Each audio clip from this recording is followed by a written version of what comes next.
Publishing a post with the WordPress app.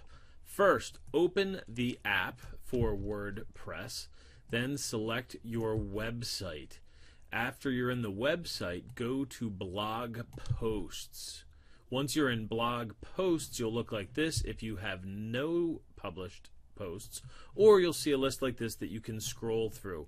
You can toggle between publish and drafts by selecting up here.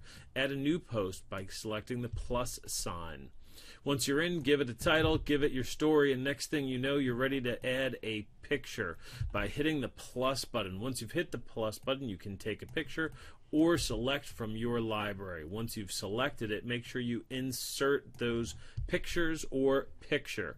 Once it's in here, you are ready to start your journey to posting, and what you need to do is go to the top, select the three dots, go to post settings. Once you're in post settings, you're going to want to go to categories.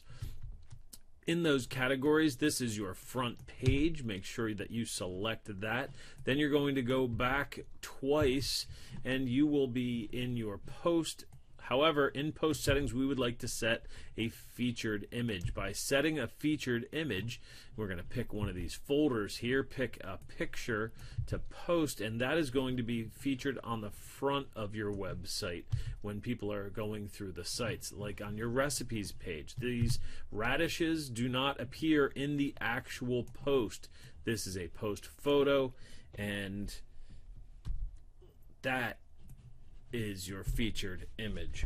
So once we're in here and everything's ready to go, there is a publish button up top.